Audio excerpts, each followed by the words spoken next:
غالب نہ کر حضور میں تو بار بار عرض، غالب نہ کر حضور میں تو بار بار عرض، ظاہر ہے تیرا حال سب ان پر کہے بغیر۔ السلام علیکم ناظرین، گھر جب بنا لیا تیرے در پر کہے بغیر، جانے گا تو نہ اب بھی میرا گھر کہے بغیر۔ وہ غزل کہ جس کا کچھ دن پہلے افتتاح ہوا،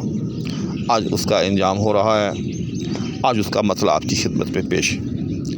بلا تاخیر اس کی توضیح و تشریح آپ کی خدمت میں لے کر حاضر ہوں۔ اس شعر کے پہلے مصرعے میں ایک لفظ میں سمجھتا ہوں حذف کیا گیا ہے، اور اس کی دلالت جو ہے وہ دوسرے مصرعے میں ہے، اور یہ بڑی بلاغت آمیز چیز ہوتی ہے کہ آپ ایک لفظ کو پہلے مصرعے میں حذف کر دیں اور اس کی دلالت دوسرے مصرعے میں ہوتی ہے، بعین ہی جس طرح سے اس سے پچھلی غزل میں غالب کے مقطع میں دیکھا گیا ہے۔ وہ کیا ہے؟ غالب کہتا ہے غالب نہ کر حضور میں تو بار بار عرض۔ اب حضور کے لیے ہمیشہ ایک فائل بھی چاہیے، یعنی فلاں صاحب کی بارگاہ یا فلاں صاحب کے حضور میں۔ حضور کا مطلب یہاں بارگاہ ہے، یاد رکھیے گا، یہاں وہ حضور نہیں ہے اگر کہ جیسے کہا جائے کہ حضور والا میری بات سنے، کسی کو مخاطب کر کے کہا جائے، کیونکہ آگے لفظ میں ہے، یعنی فلاں صاحب کی بارگاہ میں۔ اب یہ جو فلاں صاحب کا لفظ ہے یہ شروع میں نہیں ہے، تو اس پر دلالت دوسرے مصرعے میں ایک لفظ ہے ان، وہ آگے چل کے ہے، دیکھا نا، ظاہر ہے تیرا حال سب ان پر کہے بغیر۔ یہ جو ان ہے نا، تو آپ اب اس کو یہاں سے اٹھا کر دوسرے لفظوں میں حضور کے شروع میں ڈالیں، یعنی غالب نہ کر ان کی حضور میں تو بار بار عرض، ظاہر ہے تیرا حال سب ان پر کہے بغیر۔ یعنی یہ جو پہلے مصرعے میں حضور سے پہلے ایک لفظ ہونا چاہیے تھا کہ کس کی حضور کی بات ہو رہی ہے، کس کی حضور میں غالب جو ہے وہ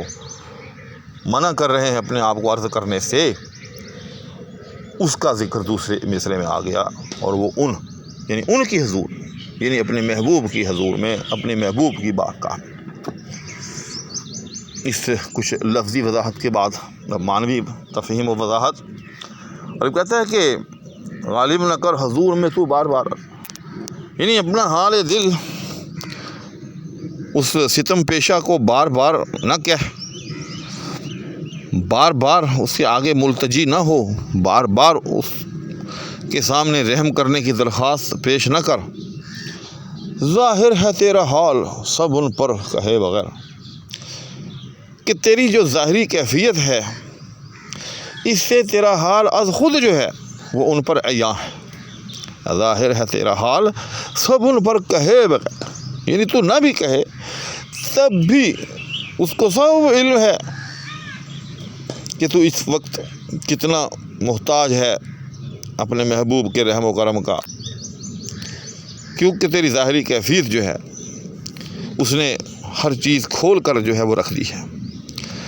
لیکن میں سمجھتا ہوں کہ اصل میں اس شعر کے اندر غالب کا مقصود یہاں تک ہی نہیں ہے، مقصود کچھ اور ہے۔ مقصود اس میں کیا ہے؟ خودی کا پیغام ہے، جیسے وہ اقبال کے ہاں ایک فلسفہ خودی ہے نا،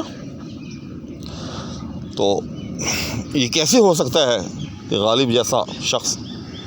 اس کے اندر خودی نہ ہو، انانیت نہ ہو؟ غالب تو اس کا تذکرہ جو ہے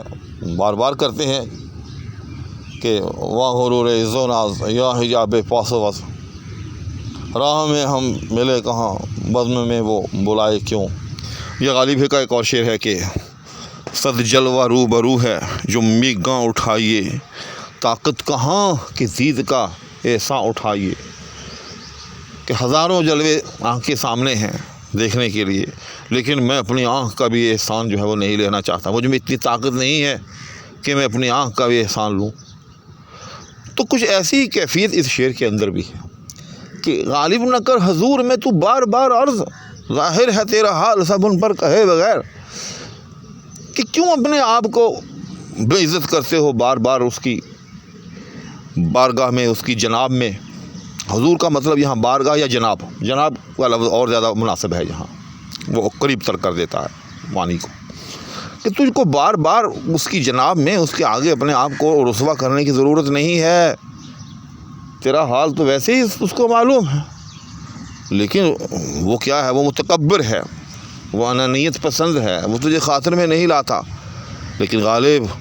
اگر وہ تجھے خاطر میں نہیں لاتا، وہ انانیت پسند ہے، تو بھی کچھ کم نہیں ہے، لہذا تجھے بھی جو ہے اس کی بد میں اپنے آپ کو رسوا کرنے کی، ذلیل کرنے کی ضرورت نہیں ہے، لہذا خاموشی اختیار کر، ٹھیک ہے، دیکھا جائے گا جو ہوگا۔ تو ناظرین کرام، اسی کے ساتھ آج یہ غزل اختتام پذیر ہوئی۔ انشاءاللہ اس کے بعد اگلی غزل کے ساتھ آپ کی خدمت میں پھر حاضری ہوگی۔ اس وقت تک کے لیے دعاؤں کی درخواست کے ہمراہ اجازت۔ اللہ حافظ۔